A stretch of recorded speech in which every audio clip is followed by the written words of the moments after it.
And welcome back, everybody, to another episode of Around the Bases with Bubba and Mo, episode 80.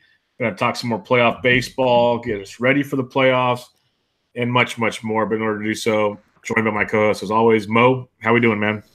Doing well. What's going on? Oh, not much, not much. We are 90% of the way through the season right now. Absolutely crazy.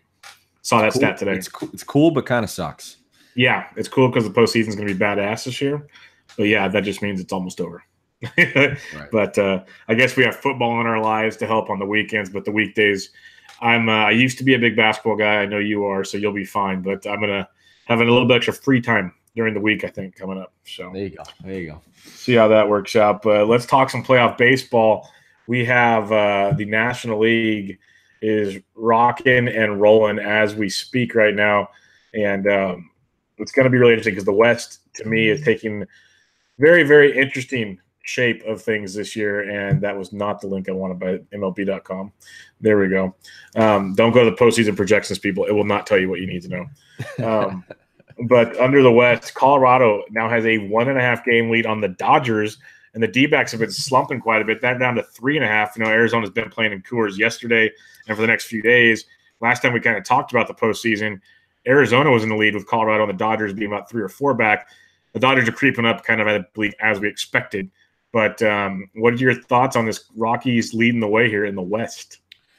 Well, yeah, I mean, I think when we both were kind of predicting at the beginning or the end of August, whatever it was when we predicted a couple weeks ago, we both had Arizona winning that division. But that schedule, because they didn't get out of that first part of the schedule too well. And now, all of a sudden, their pitching is, it hasn't been as good. I mean, Robbie Ray's been better.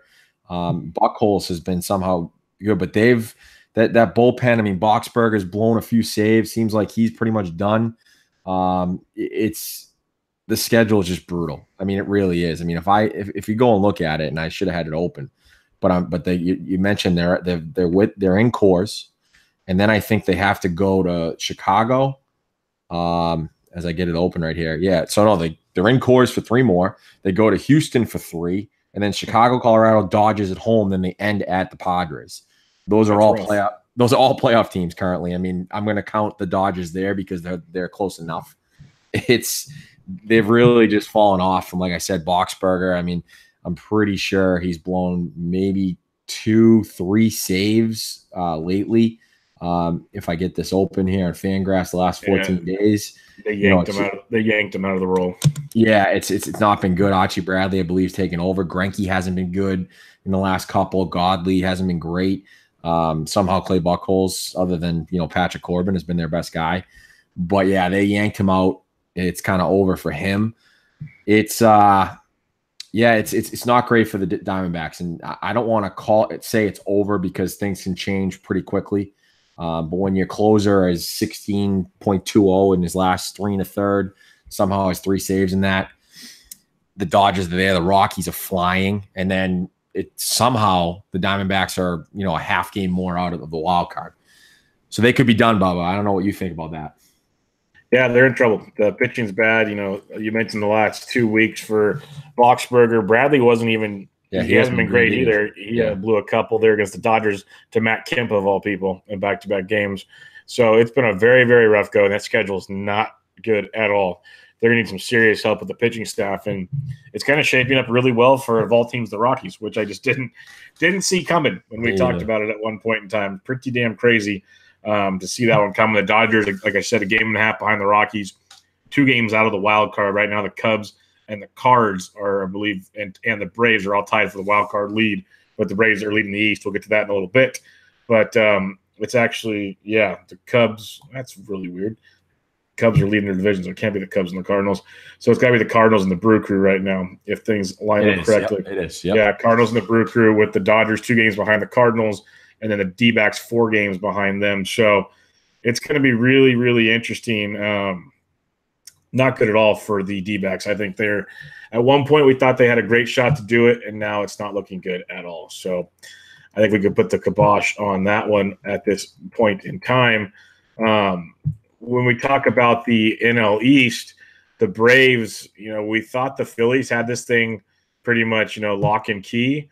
And now it's been, 2 weeks since we last talked, and things have completely changed as the Braves have a little bit of a stranglehold, you could almost say, on the division.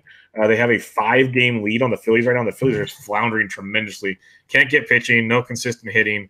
It's not looking good. It looks like the Braves might have this one wrapped up here pretty soon. Yeah, the Phillies, they haven't been great on the road all year. And that stretch, the reason I picked them to win the division, I said, you know what? Yeah, sure, they play forward Atlanta. They play Washington home, who will still give you some hell. And then they're at Colorado and then home against Atlanta to end the season in the last week and a half. The issue, Bubba, is you can't go 2-4 against Miami and the Mets. And even though the Mets are playing better lately, you just can't do it.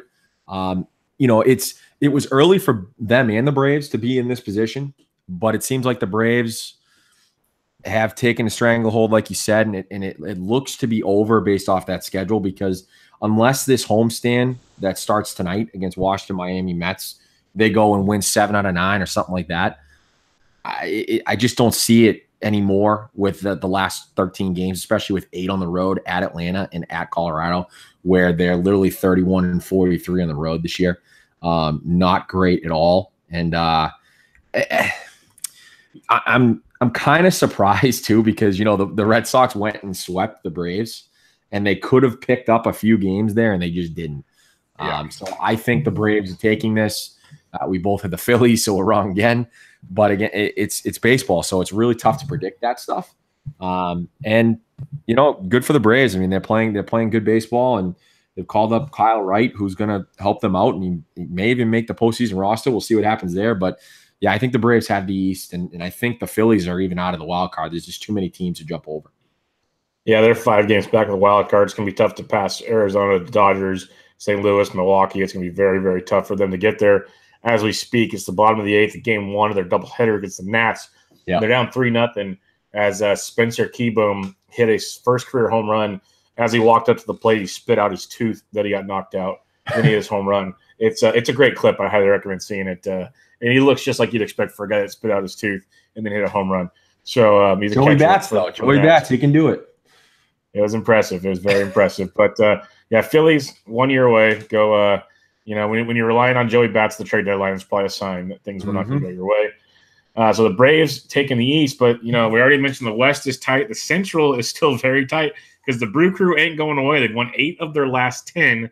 They are the leader in the clubhouse, 2.5 up on the Cardinals in the wild card, and they're only a game back of the Cubs, who, 83-60 is a phenomenal record. At the same time, they're really not dominating at all. The Brew Crew are in town. If they win tonight, they'll be tied for the lead with a chance tomorrow to leave Chicago leading the NL Central. But it's going to be a fun race there. That one very much up for grabs. I think we both think the Cubs hold on. At least we did. What's your thoughts now? Well, Lester left with a back issue last night. Not good. He's been pitching well, the last 14 days. Same with Quintana's last couple starts have been good, which is new. Ground ball rate, percentage in those 2 starts back up to like 47. Hamels has been good. Hendricks has been very good. So the rotation has been very good. Steve Cishek, who had a great month of August, not good lately. He was their setup guy, 7 games, 4 2/3, 7.71 in his last 14 days. Carl Edwards has been fine. Other than that, they're still waiting for Brandon Morrow, and I'm not sure that's going to end. Pedro Strop has been pretty good as the pseudo closer lately. But yeah, they haven't been great, but I still think ultimately they're going to get there somehow. I mean, if this Lester thing is bad, they're in trouble. But I think that's the bullpen hasn't been great. The start has been good, but I ultimately think with the way that Quintana's been, it's a couple starts. Same with Hamels has been good over the last month. Hendricks has turned it around. I think ultimately they'll get there. But maybe the Brewers offense can just lead them to the promised land, and then Hader can strike out 6 like he did yesterday. That was insane to watch. Yeah, they're gonna have to use a mix and match of the bullpen for the Brew Crew because everyone's like, "Oh, look at Gio Gonzalez. He had a great start." Hey guys, that's against the Giants. Let me break this news here. They can't they can't hit the baseball. So like once a week they might have a game where they score like more than 4 runs. Just let that one sink I could probably go through the lineup at least once and maybe give up only one run. Like this team is not good right now. So let's calm it down. That Twitter blew up that night. Look at Gio's back. Great trade. No, calm down. But that's always been their problems. They're pitching. We got Chacin going tonight. It'll be interesting. It's just the Cubs. It's interesting because there's no consistency. You mentioned the starting rotation starting to get consistent, and maybe they can build off of that. That's something they can work with.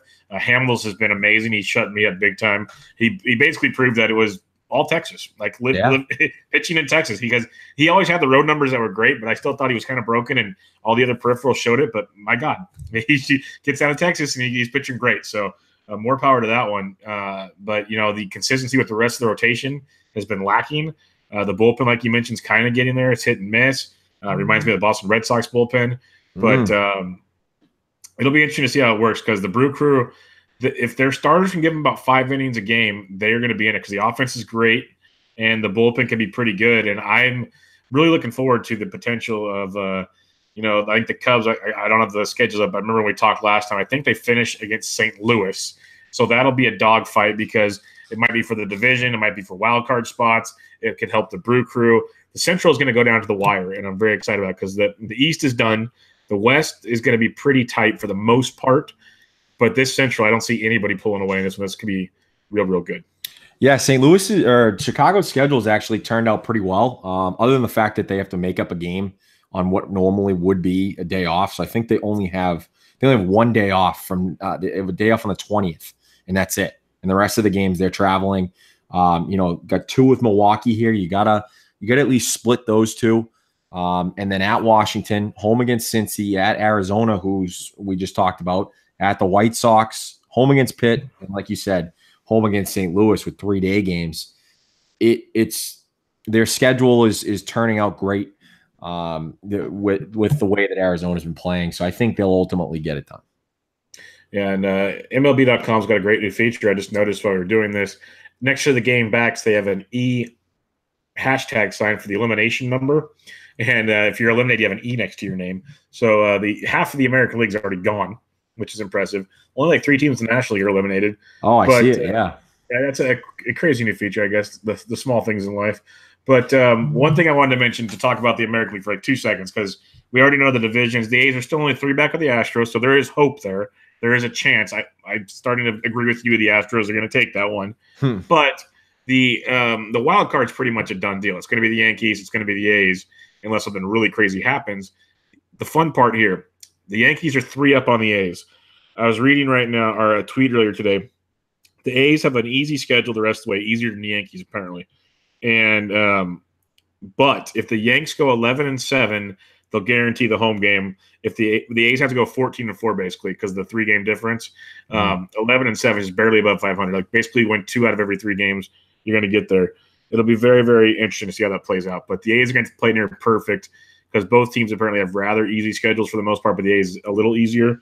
I'd love to see that wild card game in Oakland. I really would love to see it there. The only issue about the schedule, Bubba, is the Yankees play 3 against the Red Sox at home, and then another series, and then 3 at the Red Sox, or it might be they play 3 and then 3 against someone else, and then 3 at the Yankees. By then, that division could be clinched, so the Red Sox, they might not be playing anyone. I mean, we might see a Braves day game schedule, the one where Brandon Phillips ended up coming back. They're gonna play him every day. We'll see what the plan is with Sale. He's the opener tonight. We'll get into that in a little bit. But yeah, that's the only reason I think that the Yankees will end up getting it done, because the games will mean more to them than it will for the Red Sox in that sense.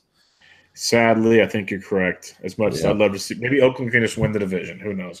Probably not, because they don't play Houston anymore. If they played Houston at least one more series, I'd give them a better shot. Yeah, not playing Houston really, really hurts. But it's going to be wild. That National League, it's not nearly as close as it once was, like I said, with the East being pretty much wrapped up.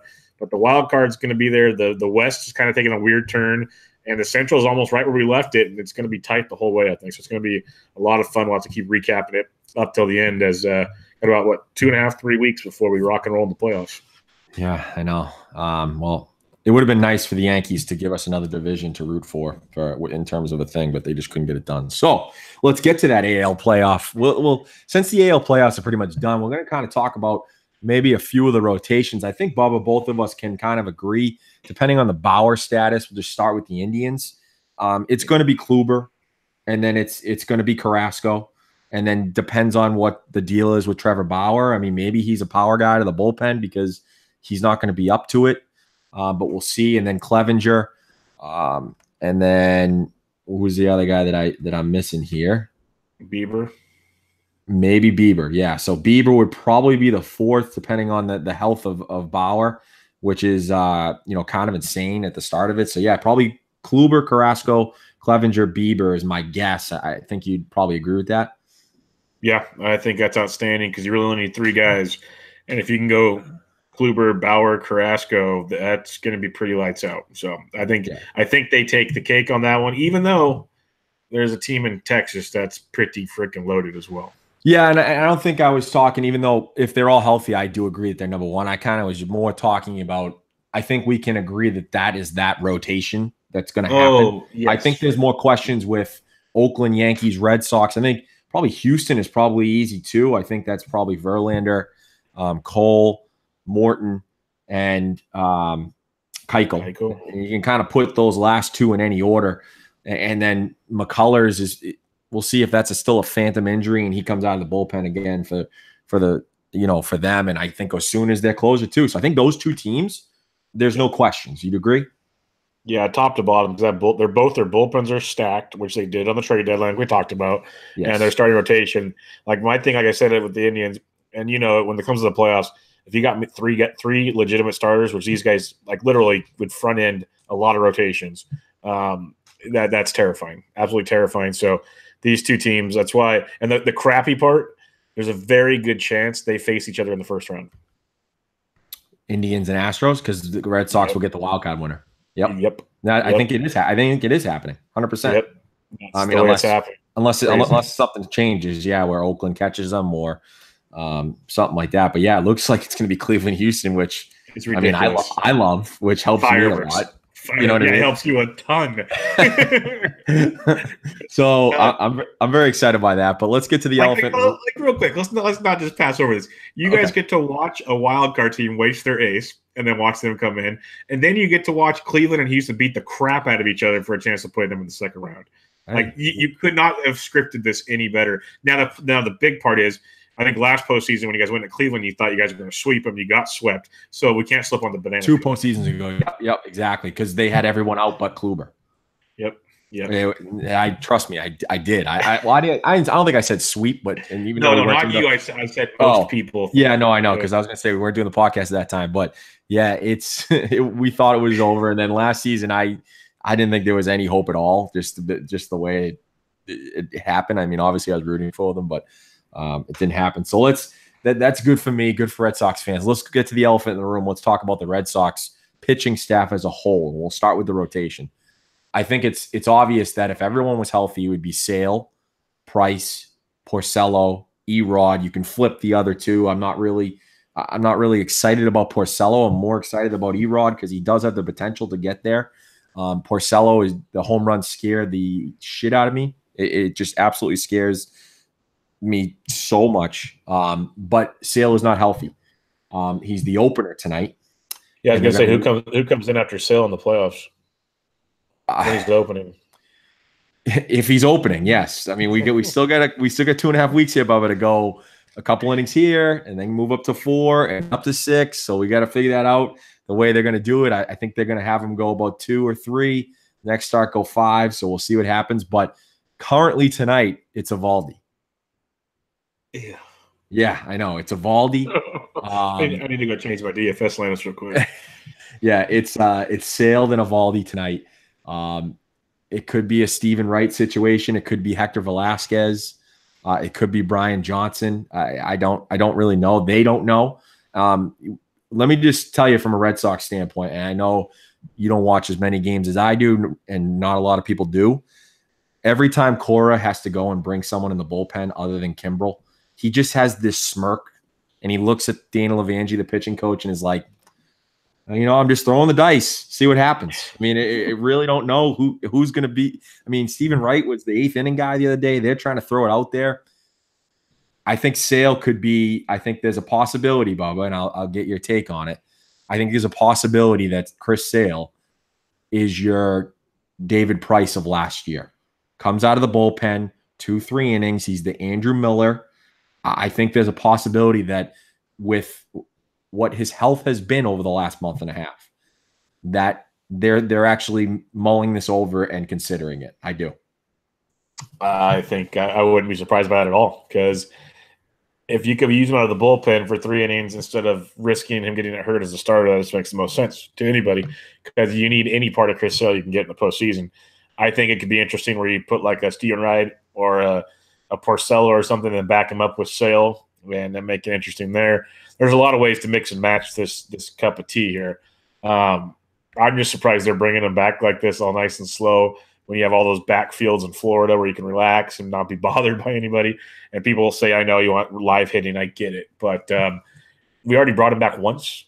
Didn't go so well. So, it went very well. He just not for his shoulder. Didn't go good for his shoulder. Yes. And, okay. So I this is that little toy, the little model toy that you don't want to break. And I would take every possible precaution under the sun with Chris Sale, because Price has been electric. Best ERA in the second half of the season.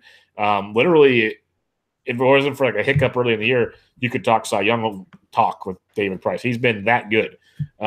And you still need Chris Sale. That's the problem. And that's how crazy it is, because we already mentioned the 2 rotations. One of the 2 rotations you will be facing in the ALCS, if you get that far, are going to smoke you without a Chris Sale. So that'll be very interesting.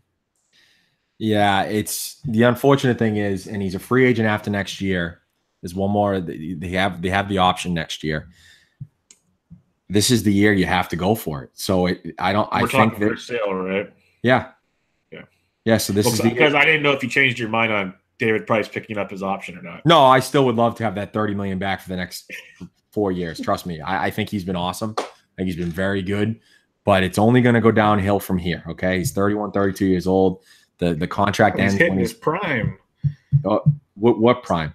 Soft tossing lefties. He's hitting his like Jimmy Key, Kirk Reeder prime. Oh yeah, he'll figure. Yeah, he's a regular Mock Burley. He'll figure it out. But it's you have to go for it. So you have to get him to be a starter. We need bullpen help. I get that. But if Chris Sale is not a starter in the playoffs, I'm going to say it right now, it's over. I don't even think this offense can get there unless somehow David Price, like you said, is that ace. But David Price hasn't won a playoff game yet. So how am I supposed to believe David Price if he hasn't won a playoff game in his 10, 11-year career? I just – and not bullpen winning David Price. So one as a starter. I can't get on board with that, Bubba. So we need Chris Sale. We need him badly as a starter, not a reliever. So it'll be very, very interesting to see what they do. Unless they can hire Kevin Cash for the month of October and teach them how to do the opener thing, nah, no thanks. And the opener thing, that's a fun topic for another day, but it's working pretty damn well for them. So we got Cleveland, we got Houston, we got Boston. Oakland and the Yankees is pretty ugly, actually. So how do you foresee that coming together? It is extremely tough to know what the Yankees are going to do. I do think that Chapman is probably done. We haven't really heard much. So I'm still not really worried about their bullpen. They still have Betances, still have Robertson, still have Chad Green. You got to hope that Betances can do it. I personally would go with David Robinson in the closer's role. I think he's more consistent than Dellin Betances, and thus I think he should be the closer. Zach Britton hasn't really been great since they've got him. If we get to the rotation, I think we all can agree that their best pitcher is Severino when he's right. I don't think that's a question, but there's something there, and maybe it's just we got to put Austin Romine behind the plate. It could be just that, Bubba. No, that's a big piece of it. I think there's a lot to be said about that. It's been pretty plain and clear as day in the last couple of years on certain pitches when Gary Sanchez isn't back there, how well they throw it. It's been very, very obvious. So I think you definitely need to say, you know what, Gary, this is how it's going to be as long as Aaron Judge is out, who, by the way, he's taking hits, but he still says he feels a pretty good amount of pain on that wrist. So that's not good. Gary might just get to DH for a little while, and that's the best case scenario for the Yankees right now. It still blows my mind in all those years with Girardi there. He couldn't teach a kid how to catch, but that's a whole other story for another day. Right. Yeah, the Yankees, it's going to be interesting because CeCe's been good. Sonny Gray's been good on the road. I want to specify the road. There's a lot of just weird pieces with that team, and they still have 90 wins right now. So that's pretty crazy. And then the A's pitching staff, Manaea's probably done. Before we get to them, Bubba, yeah, if you're going on who's been the best pitcher over the second half of the season, Masahiro Tanaka has to start that wild card game, and it's not close. It is not close. It's 100% Tanaka. I still put Severino over Sabathia, and then Sabathia, then J.A. Happ, and then you figure it out. So now we can move on to Oakland, if you agree with that. Yeah, I agree with that. Tanaka's got to be the guy because Tanaka's actually been sneaky good. He's had a couple blow-ups, but you kind of expect that with him. But overall, he's actually been pretty darn good. 2-3-0 in the second half. Yeah, and then you did the same thing last year. Same shit last year. It's insane. Write that down, fantasy people. So let's go to Oakland. Like you said, Manaea. You said Manaea's done. We think. Yeah, Manaea's supposed to be done. Pretty sure he already had the procedure on his shoulder. I find it hard to believe he's back. It's ugly. Let me tell you something. It's not good. But Oakland always somehow figures it out, and they'll go to the bullpen quickly. Like Bob Melvin will not wait. And you'll see Petit, you'll see Trevino, you'll see all those guys in quickly. The Sean Kellys of the world, actually last 14 days, has been very good. This would be perfect if we see Mike Fiers as the starter in this game. It would be an electric factory. That would be Fiers. Oh my God, Mike Fiers versus. If he threw like 6 shutout innings, oh my! Strikes out Stanton like with the bases loaded, 3-2, gives him a little breaking ball down, and then just yells at him off the mound. It would be unbelievable. If I'm Mike Fiers and it's win or go home game, my first pitch is going behind his freaking ear hole just to. I don't condone throwing at a guy. No, just brush him back. Yeah, like give him a little, throw like his knees, like throw inside at his knees and go, hey, get off the plate, boy. Just give him a little something. Get Stanton rattled. That's all I want to see. Because so bad. And just a side here on LB Network, Sean Manaea is going to miss the 2019 season. That's what I thought. I thought I was reading something earlier that he had the shoulder surgery. I didn't see that. I think it's like that deal Urias, who we'll talk about in a little bit. I think it's what he had, that kind of ulnar collateral, or whatever, not the UCL, whatever that shoulder socket deal is. Yep. That really, really bad one. But yeah, so you got Fiers, who's actually been really good pitching again tonight. He's had one bad start since he's been at like the 8 with the A's, which I was looking at this morning for quick hits. It's crazy how good he's been with the A's. You got Cahill, who's really good on the road, so obviously not starting that game in Yankee Stadium. That'd be just a horrible decision. He's really bad on the road? Yes, he's very, very good at home, bad on the road. So you want him saved for later. I love the concept you said. There's a reason why they traded for it seemed like 20 different relief pitchers this trade deadline, because it is deep as hell. Like you said, they can do an opener strategy for a couple games if they want. They could do give me 4 innings and go to the pen. Like you said, the quick hooks. We've seen it in recent weeks, even in some of these tight games they've had that they need to win. There's been a lot of quick hooks, and they're coaching it perfectly. With the talent they have, with an explosive offense that'll keep you in a lot of games, they're just not letting the pitchers lose it for them. And it's been some of the better managing. And he won't win Manager of the Year at all. And that's the crappy part. It's probably going to be Alex Cora. And, when you win 107 games or whatever. You think? I think there's a good chance it's him. That'd be my guess, just because he wins so many games.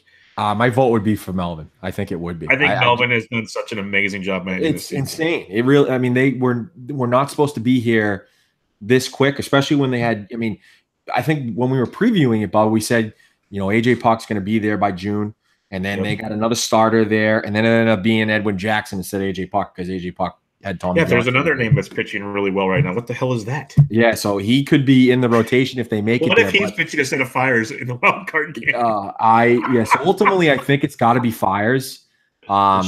based off of, you know, if you're looking at advanced stats, and we know Oakland is, you know, you're not that road splits are advanced stats, but if he's that bad on the road, then you go Fires. Granted, all hands are on deck anyway, so you could see Cahill in that game for an inning. You don't know, but yeah, oh man, Fires versus Tanaka.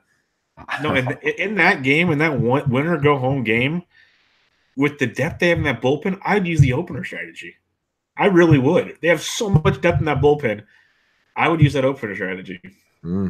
Just my 2 cents. But let's think about this. They still could bring up Jesus Luzardo. He won't be postseason eligible, unfortunately. But that could give them more depth to get to the finish line, which would be huge. Yeah, I think if he's not here yet, he's not coming. He shouldn't be, because he's also going to the Arizona Fall League, so that might tell us something there. I don't think he's coming. I really do wish that they brought him up, but at the same time, I get Oakland. They don't just call people up to call him up. I mean, he wasn't great in AAA. I think that's the real thing. I mean, I know it's only 4 starts, but 7.31 ERA. You know, the walks went up a little bit, let up a few homers, but I mean, he was ready in AA if they wanted to, but at 20 years old, I understand why they didn't do it. Yeah, for sure. Last question I have for you, and we can move on. But so when the A's beat the Yankees in the wild card game, yes, the A's will face your Red Sox. With that pitching staff, will it be more embarrassing when they beat the Red Sox and knock them out, or when the Indians did it 2 years ago? Ooh.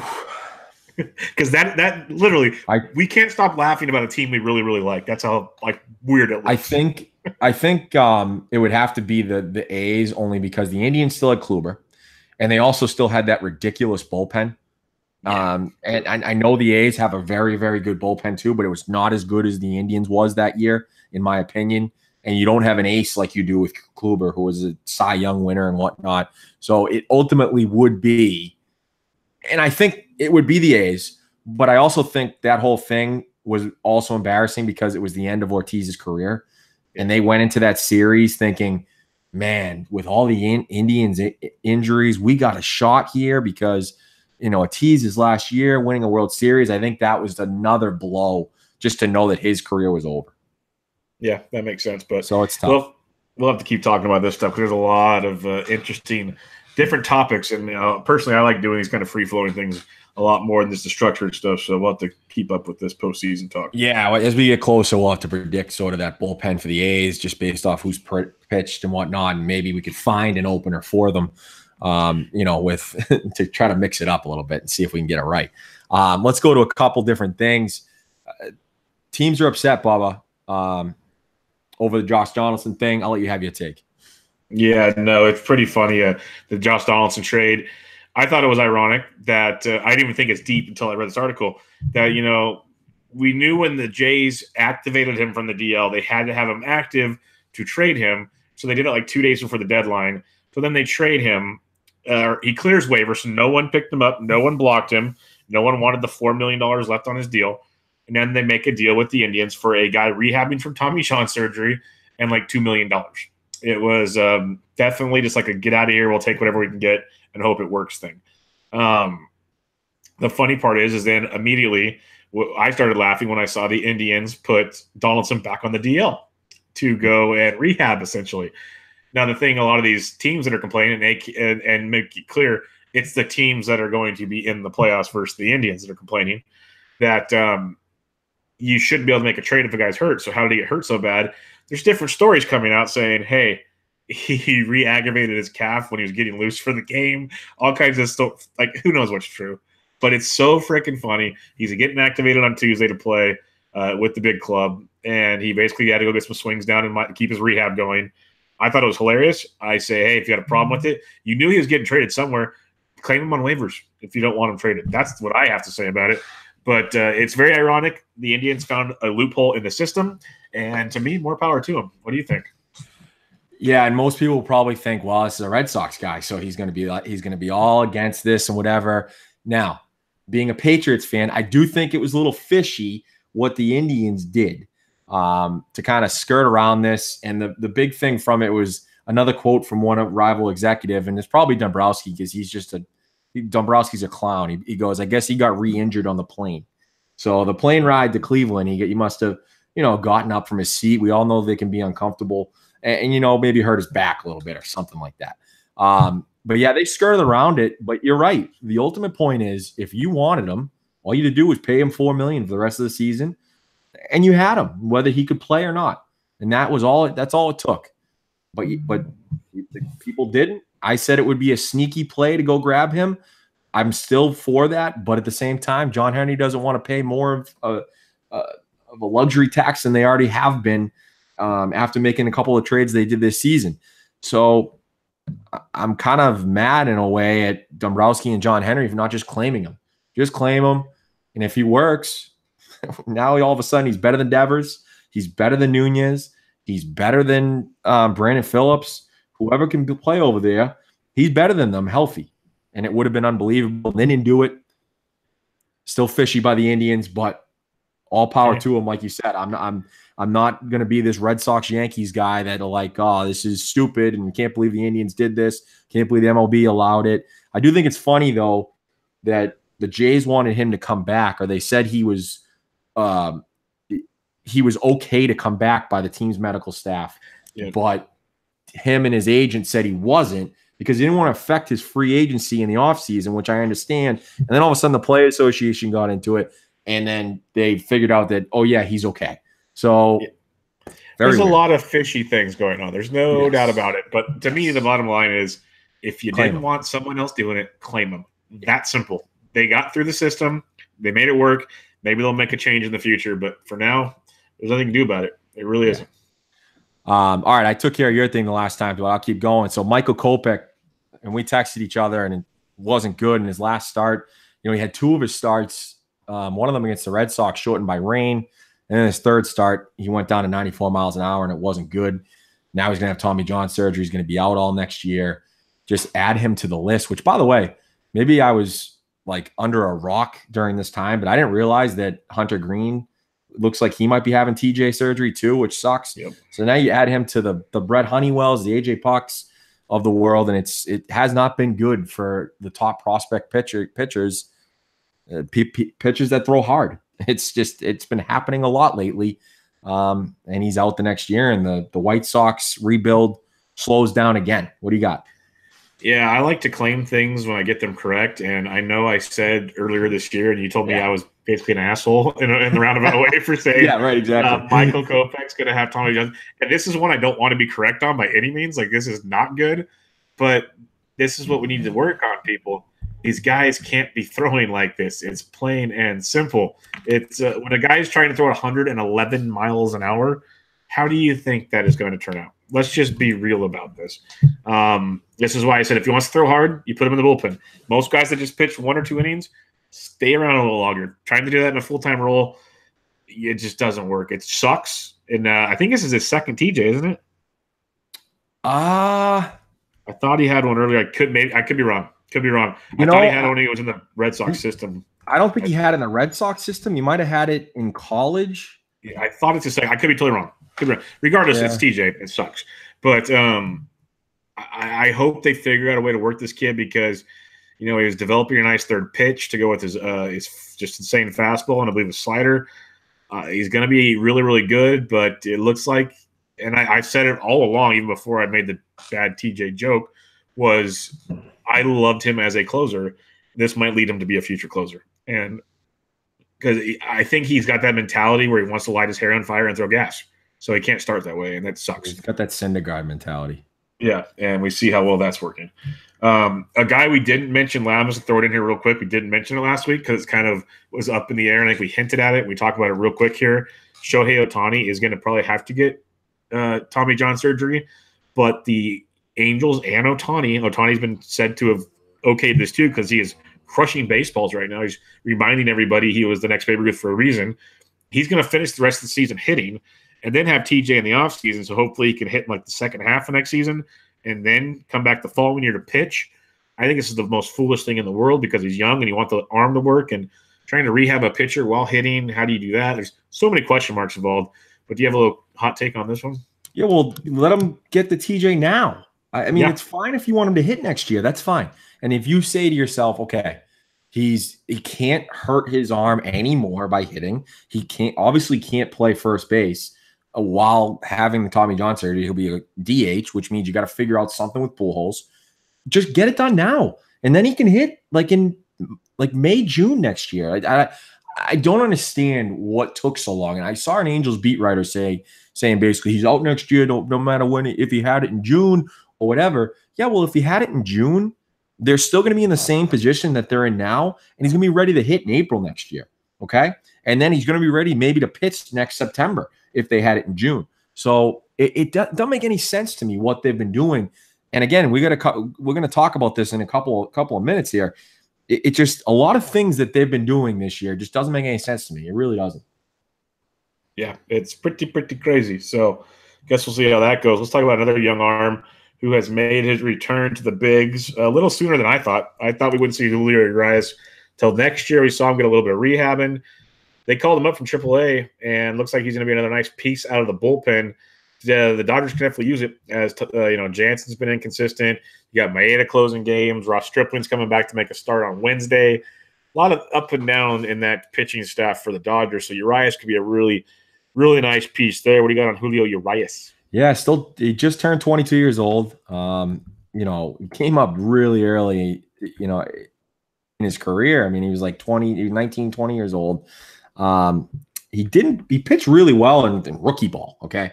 And then he went to high A and wasn't great. I mean, the command wasn't there. He was striking a bunch of guys out, but it's high A, gave up a few homers, and then had 2 appearances in AAA and was just awful. Couldn't find the plate.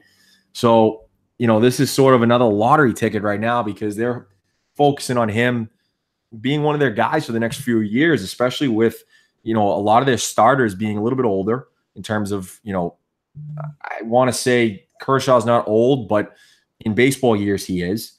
Rich Hill obviously is 39 years old, so who knows how long he's going to be pitching for. So they're trying to get him right for a couple years. So I think you're right. It's depth. I just don't see much happening this year, but he's still an intriguing prospect with a great changeup. Yeah, and it's another one of those deals that's after the 1st of September. So he's there just for depth, like Luzardo would have been, like I mentioned. He's not going to be postseason eligible, so because I don't believe he is. So it's just literally it's depth to get them to the finish line and go from there. As we mentioned, it's still a very tight race, but they're fighting to get in. So we'll see. I would have taken it slower with this kid. Like you said, how young he is. He had such a bright future until he got hurt. You want to see that future come to be. I think I would have just let him rest it out the rest of the year, but that's just me. Yeah, well, they know better than us, I guess. But hey, as a Giants fan, they could ruin someone else for somebody, and that might help. That might make you a little bit more happy. Maybe. I know it wouldn't. Let's go and let's just do this. We can do this, as long as you want, Bubba. But Jim Bowden, our buddy from The Athletic, former GM of the Reds, Nationals, and whoever else. He loves him some lists. He loves him some lists. Some of the lists are really weird, but this is ranking the top 20 free agents and their potential spots. So I think we can agree this free agent class is much better than last year's.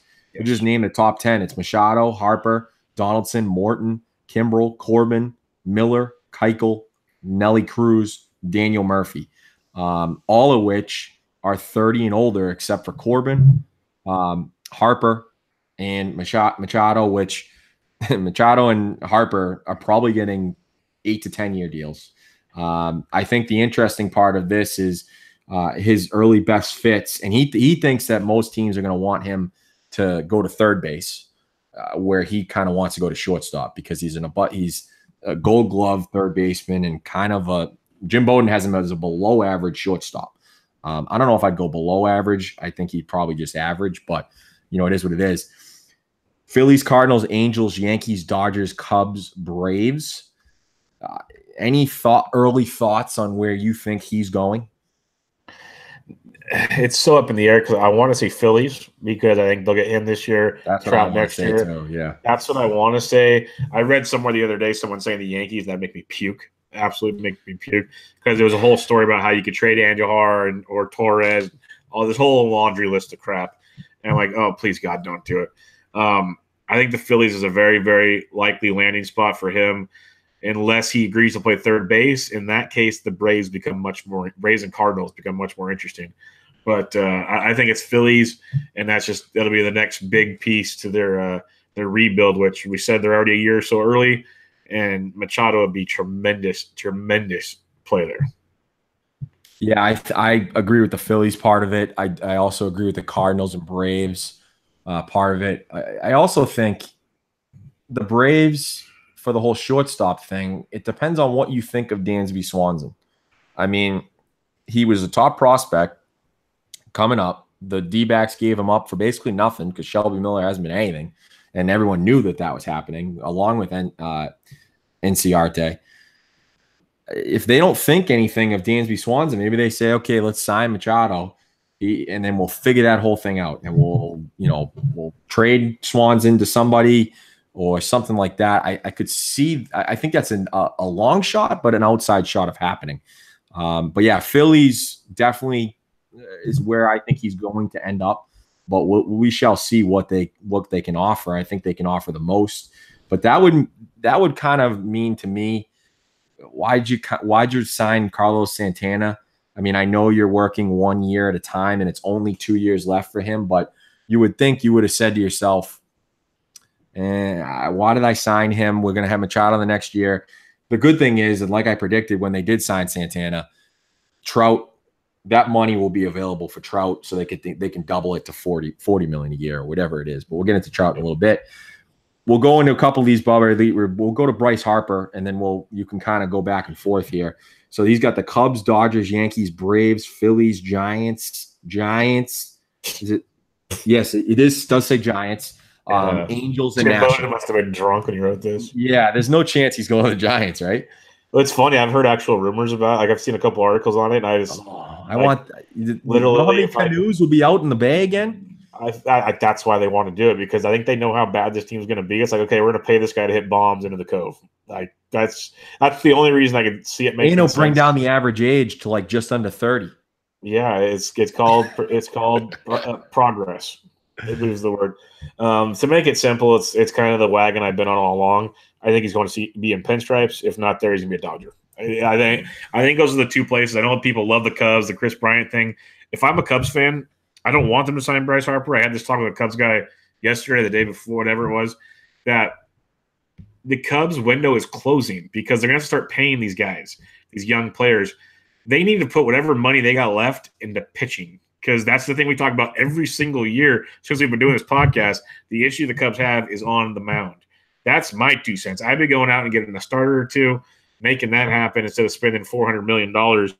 I'd rather save that cash to maybe sign Bryant or Rizzo plus some pitching. That's my 2 cents. So I'd go Yankees, then Dodgers. That's where I think he ends up. Yeah, I think it's Dodgers 150%. He's from Vegas. That would put him about 3 hours away from home. He lives in Vegas. I know he's Chris Bryant's buddy, but they decided to pay Yu Darvish and Hayward and the lot. I know they're going to lose Lester's money pretty soon. They'll obviously lose the rest of Hamill's money, not that they pay a ton.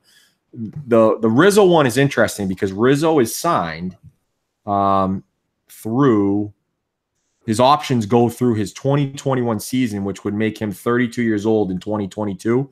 And then you probably move on from Rizzo.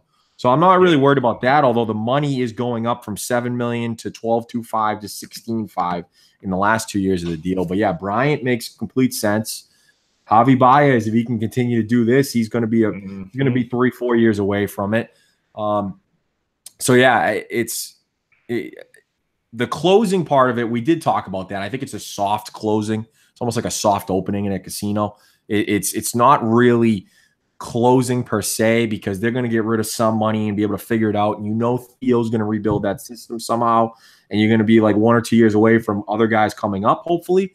But I think ultimately it makes sense for him to go to the Dodgers. The Dodgers will get rid of Puig or something like that, and it's terrible for you. Yep, it's terrific. It's absolutely horrible. I don't really want to talk about Josh Donaldson because him being healthy determines all of that. Yep. Charlie Morton might retire for all we know, as we've talked about that before. But could be interesting. The one I'm curious about first on this list, the one and only Craig Kimbrell, your rock, that has been a lights out for you in the bullpen of late. I'd imagine he stays with the Red Sox. He's got Red Sox and Braves down here. As much as you guys have watched your bullpen be in flux, I'm pretty sure he can walk in there and he can put a number on the table that's going to be pretty much hard to argue with. Yeah, I'm not worried about the number. We can give him $40 million a year for all that I care. I'm worried about the years. I do not want to go over 4 if it happens. That's one of my things that I'm going to be doing in the offseason is I'm going to watch a lot of his games. I'm going to check some things out. Not that I'm Joe Schwartz, STL Cup of Joe, and I can recognize pitching or anything. But this year, there's not a lot of clean saves. I mean, lately his command has been awesome. There isn't a ton of clean saves. A lot of high pitch saves. 30 years old. We can't trust closers. That's always the number one rule in baseball. I think that's why we always have bullpen reports on rotographs and everywhere else. You can't trust closers. They're a dime a dozen. Sometimes they work, sometimes they don't. And so I'm a little worried about that, giving him, I don't care about the money. If he wants 3 years, like $75 million, I'm all for it. And I know people will probably call me crazy because you've never seen a closer get that much, but then I only have him for 3 years. So that's all I care about. I don't want him getting 5 or 6 years. I don't think he would.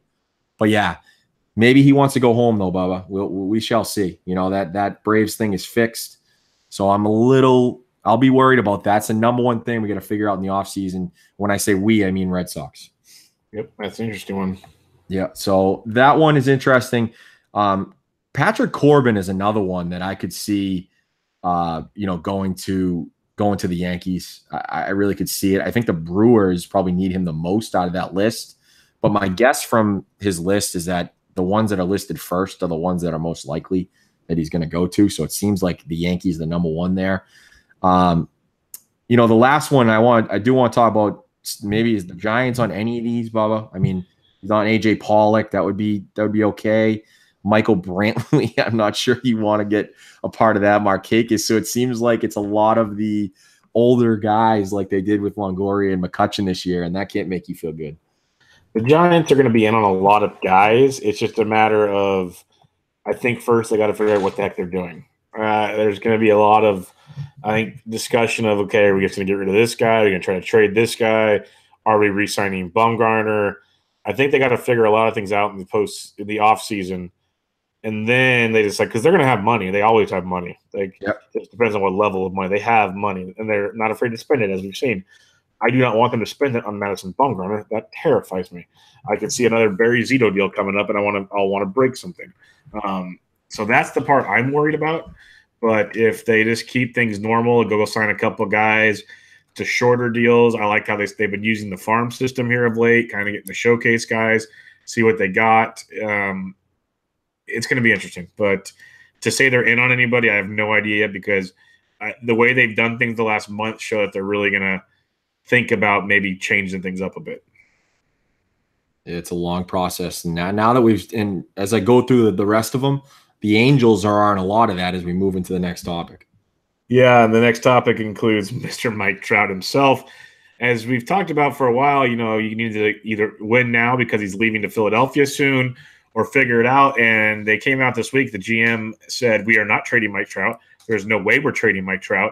So that leaves one of two options. He leaves a free agent, you get some draft picks, or you re-sign him, and reports are they want to re-sign him. They're trying to restructure a deal possibly even as early as this offseason. They want to extend him as early as possible. They want him to retire an Angel in theory. They want this guy to be – he already is the face of baseball and the face of the Angels. They want him to be there for the rest forever. Like they want to basically put his head next to Mickey Mouse's in Disneyland. That's what they want to do in Anaheim. So it's pretty interesting that they finally came out and said that because it always felt like he was just going to leave because the Angels weren't going to pony up anything. But now it looks like it's going to happen. So they're going to have to offer him between $40 and $50 million a year for probably another 8 to 10 years. He's worth every penny. I know he is. What I've felt this for a year now. I think he's going to Philly after 2020 season. So if they in the offseason they offer him that deal, let's say they offer him, he's got 2 years left at like 25 per, I think, or 30 per. That will take him. If you give me 2 seconds, I believe into his 26-year-old season. Yeah. and into his 26-year-old season, he's going to want a 10-year deal. And he's going to want minimum 40. So yeah, he's making $34 million this season. The next two he's making, actually, I'll take him into a 28-year-old season. So he's going to want a 10-year deal. And he's going to want, I think he's going to want minimum 45 a year. That's $450 million. And I know the owner, Artie Moreno, will not trade him, but sometimes you're going to have to bite the bullet when in the offseason he says, I don't want to really sign that deal. I want to really go to free agency and see what's out there because God damn it, the Eagles won the Super Bowl, and I love Philadelphia, and I want to be back home, and I love home. So I think they're ultimately going to have to trade them. Now, will they? I'm not sure Artie Moreno has the stones to do it because that package, that would be the greatest package in MLB history. It should be. It should be the greatest minor league package in MLB history. The issue is, will clubs do it knowing that he might be going to Philly? If any smart person like myself knows that, then they're probably not going to do it unless it's the Phillies. And then if you're the Phillies, why would you do it if you think he's coming? It is going to be the topic of the offseason, and it might be like the Manny Machado trade. I really do believe it. And if it's not there, for Rosenthal to bring this out, Bubba, tells you that it's going to be an offseason topic, and it's going to be a big deal. And I'm excited to see what happens because I already got like a bunch of tweets saved from Angels fans that were like threatening Mike Petrello from when he said it the other day. And then I responded to them and they think it's crazy. So they have no clue that it's even coming, which is bananas to me. Yeah, it's pretty crazy because before this article came out, it pretty much seemed like a done deal. Like, okay, he's going to go to a free agent and blah, blah, blah, blah, blah. And going to Philly seemed easy. But, if you really think about it, he seems like that kind of guy that he loves playing in Anaheim. He loves being the face of Anaheim. If the right deal's there, he might think about it. Now, if his agent has even a 2-cent brain, he tells him, no, we are challenging free agency because that's just the way the process is meant to be. I think the MLB Players Association would have a conniption fit if they didn't have if he didn't test free agency. But it will be interesting because Trout seems like that guy that's just kind of low key. Give me my money that I'm earned, which if they give him 45 to 50, that's everything he's earned. That's the market value. Crazy enough. He seems like that guy that might be like, okay, cool. I'm happy here. This works. My wife's here with me. I can build a family, all those things. I can still go to Philadelphia and, wear a dog mask and wave a towel when the Eagles are in the playoffs. So it's not a big deal. It will be interesting to see because personally, I'd rather live in LA for the rest of my life than Philadelphia, but that's just me.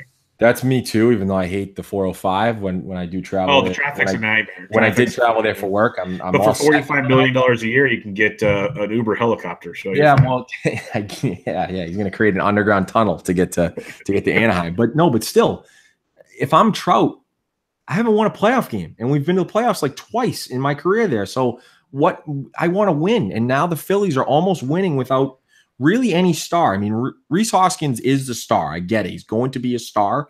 But if you sign Machado and then you get Trout, well, you're in. And Nola is the top of that staff. Sixto Sanchez is going to be ready by then.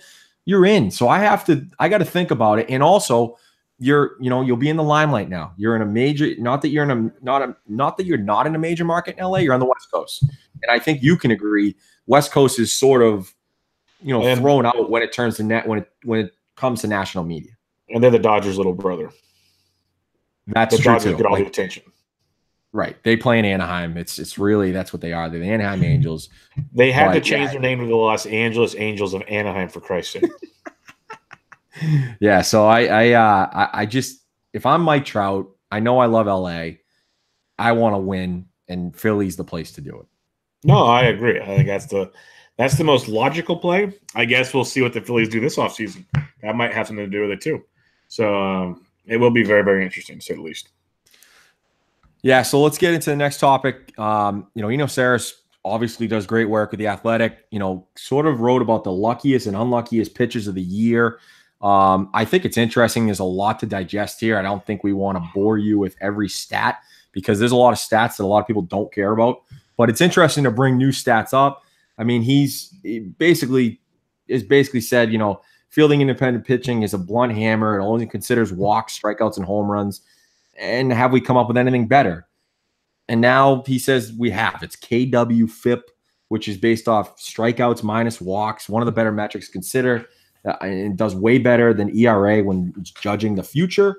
Andrew Perpetua's, I think I almost got that right, Perpetua's, hit BB FIP, which takes strikeouts and walks and use launch angles and exit velocity to judge a pitcher's batted balls, does better than some way and worse than other ways. So, again, every metric when it comes to something like this, Bubba, is, it's flawed. Okay, it is. So you try to get the right metric. I think we can agree that ERA is not, of course it's earned run average, but might not be as good as FIP.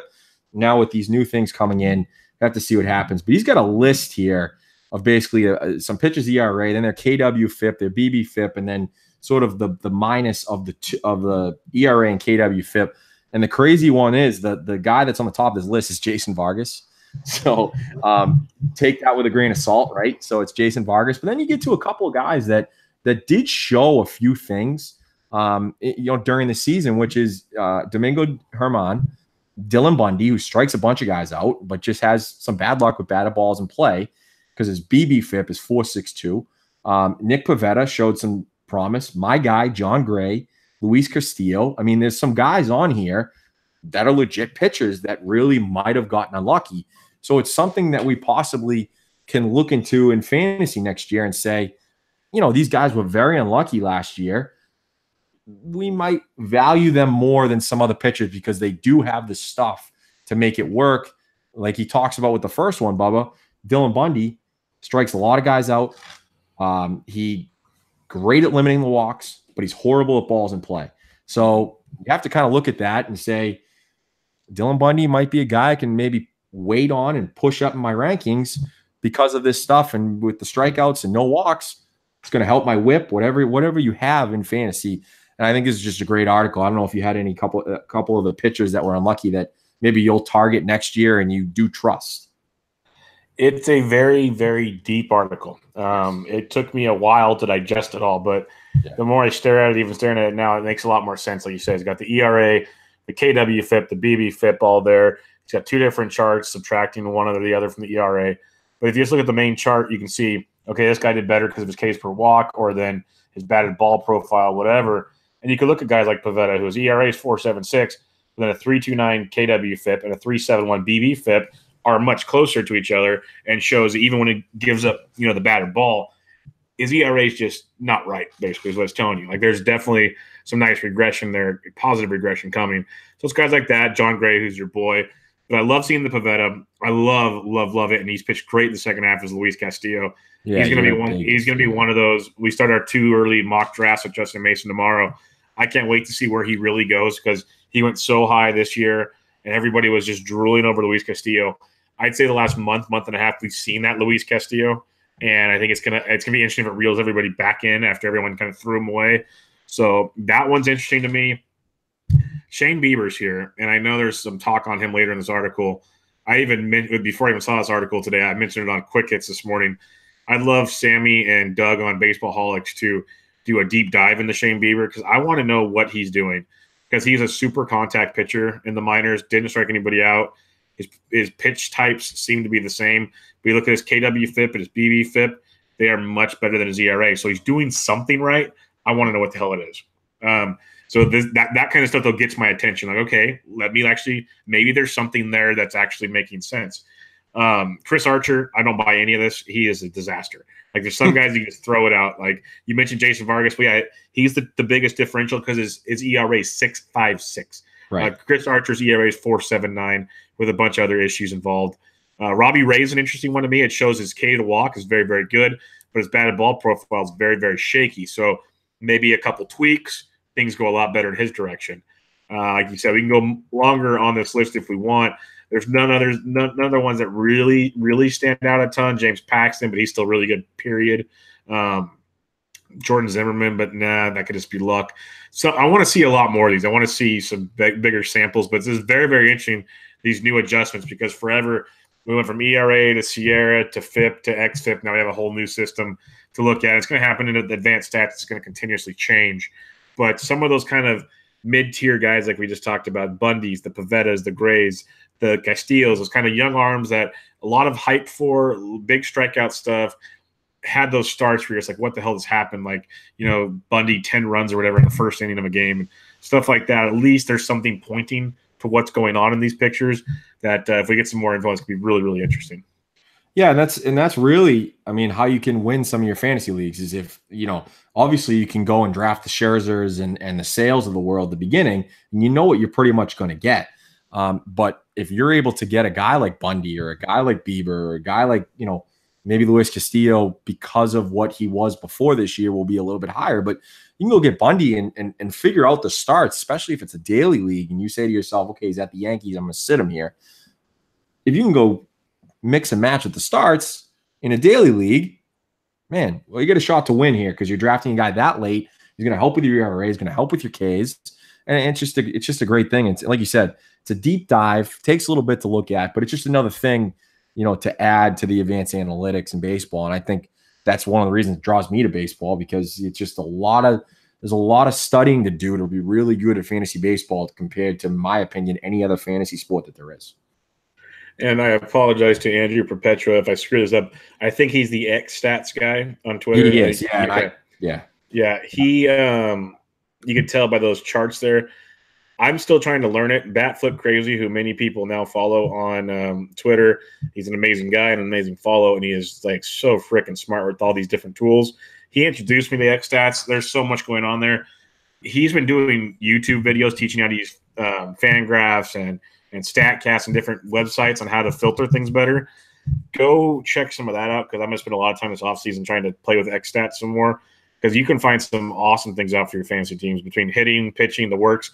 And if these new stats are popping up on the X-Stats pages, like you said, it can open up so many things. And once you figure out how to use those pages, this becomes so much easier. Like right now, it could be like overload when you look at it. But once you figure it out, when you get kind of a system on your research, it could be light years change. Well, it's like a perfect example of that. Every day I try to look at, for batters on StatCast on Baseball Savant is their WOBA to their ex-WOBA. And the guy that was leading at the beginning of the season, and it wasn't hard for him to be leading because he was so bad, was Cole Calhoun. He had like a 211 WOBA, but if you subtracted his ex-WOBA to his WOBA, and I know I'm talking about a lot of different things, but he was winning by far. It was like I don't know, 1 point something. And he ended up giving somebody a good couple months of fantasy, depending on how deep your league was. And that's just one of the things you can use, to get yourself there to win a league. Yeah. And go check it out, because it is very, very helpful. And you look at some of the guys that are tearing it up right now, and it's as simple as you go look at their StatCast data or whatever, and it goes, okay, that makes sense now. The last month, they just, like you said, hitting the crap out of the ball. If I would have 2 weeks ago looked at this, I could have had 2 weeks of 6 home runs and whatever. Like so many little things like that. And it takes time. If you don't have the time for it, I get it. But once you kind of get your system in place, it doesn't take as much time as I'm trying to say. So go figure it out. And that's what the offseason is all about.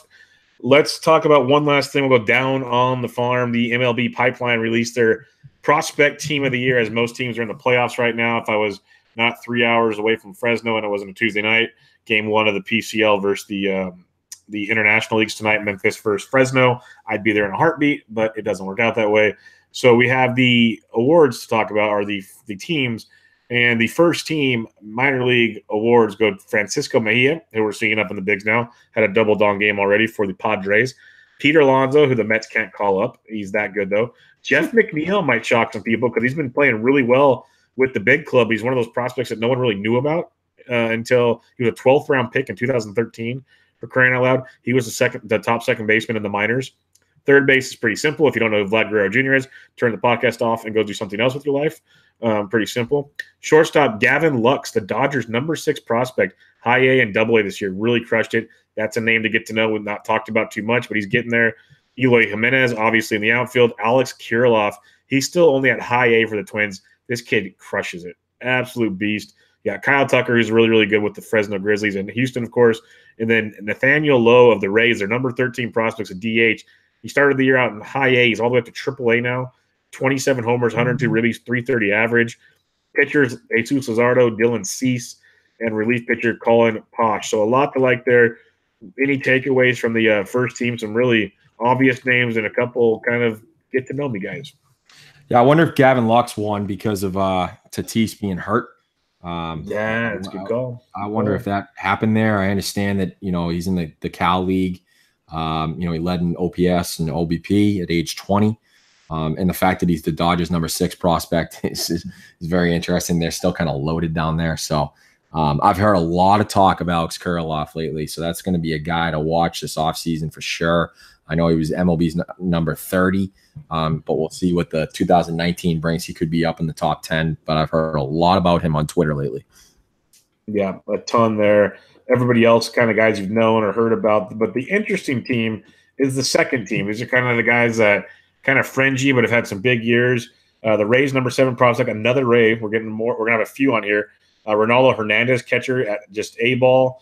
You got the Rockies #23 prospect, Roberto Ramos. Started the year at high A, finished in double A. I saw this guy play when he was at high A with in San Jose, and he hit 32 homers this year at 269. He drops bombs. He's a big dude, big gold chain. Absolutely 32 homers and 413 at bats. Wow, crushes it. Like a lot of that single A team crushed baseball. So I'm curious to see just more guys in Colorado that can crush. Second base, Rays #10 prospect Brandon Lowe, who's seeing some time with the bigs right now. Angels #8 prospect at third base Taylor Ward, who's up with the big club. Blue Jays #6 prospect, interesting, low A and high A shortstop Kevin Smith. We already know they got Bo Bichette there at shortstop, so they got a little deep net there. But 25 homers, 29 stolen bases for Kevin Smith this year, and I've never even heard of the kid. So that's pretty impressive stuff there.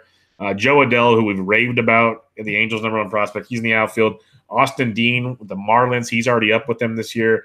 Corey Ray, 27 homers, 37 stolen bases. He's in the outfield for the Brew Crew. Then you got J.D. Davis, who's up in the bigs now with the Astros at the DH.